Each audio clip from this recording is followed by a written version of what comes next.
Pada 4.17 pagi waktu tempatan 6 Februari 2023, satu gempa bumi kuat berukuran 7.8 magnitud melanda bahagian tenggara negara Turki berpusat di bandar Gaziantep.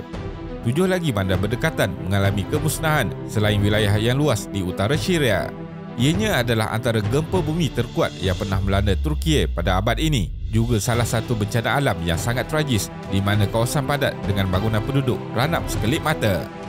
Lebih 6,000 bangunan termasuk apartmen penduduk telah runtuh mengakibatkan lebih 180,000 penduduk terperangkap di bawah bangunan dan kemungkinan sebahagian besarnya maut. Gegaran turut dirasai oleh jutaan penduduk yang tinggal sehingga 1,000 km jauhnya. Ia diikuti dengan gempa bumi kedua dengan magnitud 7.5 dalam tempoh 9 jam berikutnya dan lebih 100 gempa susulan dengan magnitud melebihi 4. Presiden Recep Tayyip Erdogan telah mengumumkan darurat dengan 3 bulan situasi kecemasan di kawasan terlibat. Cuaca sejuk dengan hujan dan salji menyukarkan proses menyelamat dan memburukkan situasi mangsa yang menunggu untuk diselamatkan. Di Syria pula, wilayah yang terkesan sedang dilanda konflik dan diduduki jutaan pelarian perang seterusnya menyukarkan bantuan antarabangsa. Jadi, dalam video kali ini, kita akan melihat bencana alam dahsyat yang melanda Turki dan Syria. Teruskan menonton. Video ini dihasilkan di atas kerjasama dengan komuniti Tarbiyah Sentap. Mangsa-mangsa yang terlibat dalam bencana ini memerlukan bantuan daripada kita semua. Komuniti Tarbiyah Sentap dengan kerjasama NGO-NGO di Turki sedang mengadakan bantuan kecemasan bagi membantu mangsa-mangsa gempa. Ayuh kita bersama-sama bersolidariti dengan memberikan sumbangan untuk bantuan kecemasan dan keperluan asas kepada saudara kita di sana. Mari hulurkan infak untuk saudara kita yang sangat perlu dibantu sekarang. Infak boleh disalurkan ke akaun ini atau link infak di bawah. Kenapa gempa kali ini sangat memusnahkan? Sistem plate tektonik bumi sentiasa bergerak dengan kadar tetap walaupun tiada gempa bumi berlaku.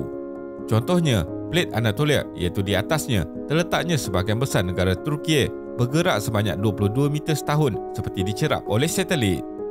Gempa bumi terjadi apabila bahagian sepadan dua plate tektonik bumi bergeser antara satu sama lain dan menyebabkan peralihan tanah yang besar secara mengejut. Plate Anatolia yang agak kecil dan dikelilingi oleh 4 plate tektonik termasuk 2 yang lebih besar dan aktif iaitu Arab dan Eurasia. Sempadan Turki Syria ini adalah salah satu zon gempa bumi paling aktif di dunia. Malah negara tersebut mempunyai sejarah gempa bumi yang teruk. Gempa bumi kali ini adalah yang terbesar pernah dilihat oleh Turki sejak 1939 yang mengakibatkan 33,000 orang maut di wilayah timur Erzincan. Pada 6 Februari 2023, titik gempa terletak di Pazarcik berhampiran bandar Gaziantep yang bersempadan dengan Syria. Gempa bumi Turki ini berlaku akibat dua tekanan horizontal yang berlawanan arah iaitu plate Arab yang bergerak telah bergeser dengan plate Anatolia. Ianya lain daripada kebiasaan iaitu gempa berlaku apabila plate tektonik bertembung dan tergelincir. Plate Arab bergerak ke arah utara ke Eropah bertembung dengan plate Eurasia, bergeser dengan plate Anatolia kecil dan telah tertolak ke arah barat. Plate Anatolia terhimpit dan mengalami tekanan yang amat besar, akhirnya mengakibatkan gegaran kuat pada permukaan tanah. Pergerakan plate tektonik telah mengakibatkan tekanan terbentuk di garisan sepadan kedua-dua plate Arab dan Anatolia dan akhirnya gegaran tanah seterusnya terjadinya gempa bumi. Kawasan tersebut sering menghadapi gempa bumi disebabkan pergerakan aktif plate-plate bumi.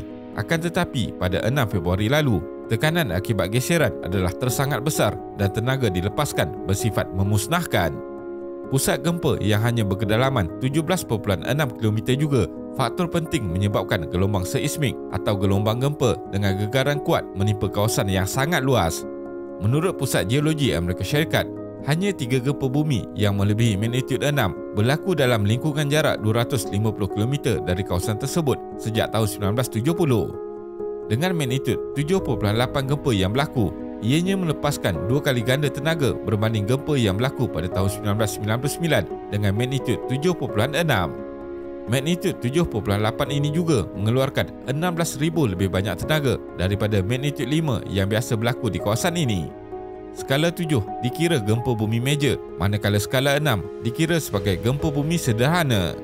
Magnitud 4 adalah gegaran ringan yang dapat dirasa dan menyebabkan kerosakan seperti rekahan pada dinding bangunan. Magnitud 5 ialah 10 kali ganda gegaran daripada magnitud 4, manakala magnitudo 6 pula adalah 100 kali ganda daripada magnitudo 4 yang kesannya dapat dilihat dengan kehilangan nyawa, terutama di kawasan padat penduduk.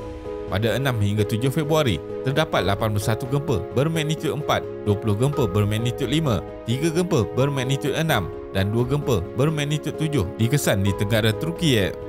Dengan jumlah 106 gempa pada masa ini, sememangnya tidak mampu dibayangkan bagaimana besarnya jumlah tenaga yang dilepaskan. Tenaga yang dihasilkan dari gempa bumi di Turkiye pada 6 Februari lebih besar dari semua gempa yang berlaku untuk tempoh 3 bulan sebelum ini. Selain itu, tenaga yang dihasilkan dari gempa juga sebenarnya bukan hanya dari satu titik pusat, malahan ianya dikeluarkan dari pergerakan sepanjang geseran yang berlaku di plet tektonik. Lebih besar gempa bumi, lebih besar pergerakan yang terjadi. Bagi magnitudo 7.8, kemungkinan besar pergerakan yang terjadi di kawasan seluas 190 km panjang dan 25 km lebar. Oleh itu, gegaran yang dirasakan adalah sangat luas. Gegaran sangat kuat yang menyebabkan kemusnahan dirasakan oleh 610,000 penduduk yang tinggal dalam keluasan 80 km persegi. Gegaran kecil dirasakan sehingga ke Istanbul sejauh 815 km, Baghdad sejauh 800 km dan Kairo sejauh 950 km. Gempa susulan juga boleh berlaku berhari-hari dan bertahun-tahun. Ini kerana bahagian kerak bumi sedang mengubah suai kepada tekanan kuat yang telah dihadapi. Bolehkah gempa bumi kuat di kesan awal? Gempa bumi paling kuat dicatatkan dalam abad ke-20 adalah berukuran magnitudo 9.5 yang pernah menggegarkan Chile pada tahun 1960. Pada 26 Disember 2004, satu gempa bumi dengan magnitudo 9.1 yang mengakibatkan tsunami melanda Indonesia telah mengorbankan 228,000 nyawa. Pada 2011, gempa bumi dengan magnitudo 9 melanda Jepun juga mengakibatkan tsunami serta tragedi nuklear terburuk Fukushima. Menurut seorang profesor, disebabkan gempa pada 6 Februari ini, bahagian negara Turkiye yang berada di atas plet Anatolia telah berubah kedudukan sebanyak 10 kaki dan ianya berlaku dalam masa beberapa saat sahaja. Kawasan tersebut diketahui terdedah dengan gempa, akan tetapi pakar menyatakan adalah mustahil untuk mengetahui bilakah gempa bumi yang dahsyat seperti ini akan berlaku. Walaupun kajian penyelidikan yang aktif seluruh dunia, jarak masa antara gempa yang kuat tidak mempunyai satu corak yang sama dan tidak dapat diramal. Tambahan lagi, kawasan tersebut mempunyai sistem pergerakan kerak bumi yang rumit. Pada Ogos 1999, satu gempa bumi kuat melanda Marmara di selatan Istanbul dengan magnitudo 7.6 selama 45 saat dan telah mengakibatkan 17,500 kematian dalam masa beberapa hari. Saintis di Pusat Geologi Amerika Syarikat juga hanya boleh memberitahu kebarangkalian gempa bumi kuat yang akan berlaku di sesuatu kawasan dalam tempoh tahun tertentu. Contohnya, berapa peratus kemungkinan gempa dengan magnitudo tertentu untuk 30 tahun ke hadapan di kawasan tertentu.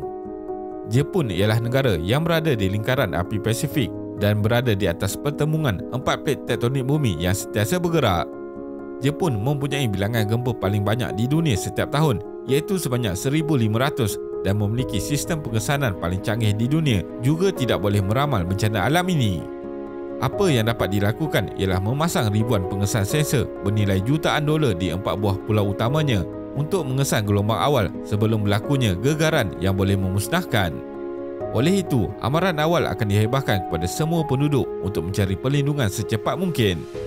Akan tetapi, sistem pengesan juga mungkin terlambat mengesan gelombang atau pengiraan yang dibuat tidak tepat.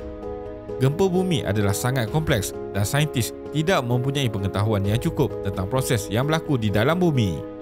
Saintis mungkin mengetahui tentang tekanan yang sedang berlaku akibat pergerakan plet tektonik, akan tetapi tidak dapat mengenal pasti lokasi tepat apabila tekanan tersebut menjadi semakin kuat sehingga menyebabkan gempa bumi. Kemusnahan dan kematian. Negara Turkiye mempunyai sistem kod seismik untuk pembinaan bagi mengelakkan daripada bangunan runtuh susulan kejadian gempa bumi Izmit pada 1999. Akan tetapi, kawasan yang dilanda gempa pada 6 Februari sudah biasa mengalami banyak gegaran menyebabkan bangunan-bangunan lama tidak dapat bertahan lagi. Struktur runtuhan bangunan apartmen yang dilihat menimpa satu sama lain dari atas menunjukkan lantai dan dinding tidak mampu menahan gempa. Ini juga menyukarkan peluang mangsa untuk selamat kerana tiada sebarang ruang bagi mangsa berlindung. Terdapat juga bangunan lama yang dibina sebelum sistem kod seismik dikuatkuasakan.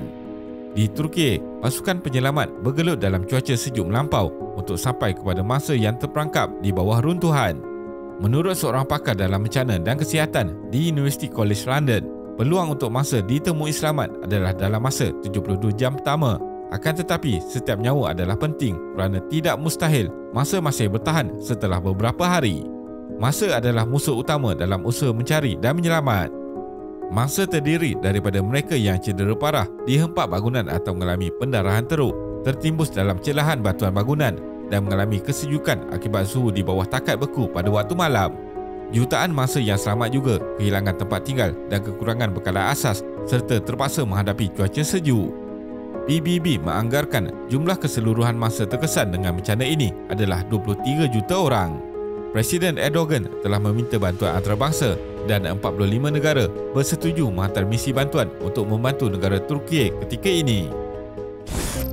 Kesimpulannya, gempa terkuat dalam tempoh hampir seabad berlaku di kawasan sepadan Turki dan Syria adalah sesuatu yang amat tragis untuk permulaan tahun 2023. Manakala para saintis seluruh dunia akan menganalisis bencana ini bagi memahami lebih lanjut proses gempa bumi yang kompleks untuk persiapan masa hadapan.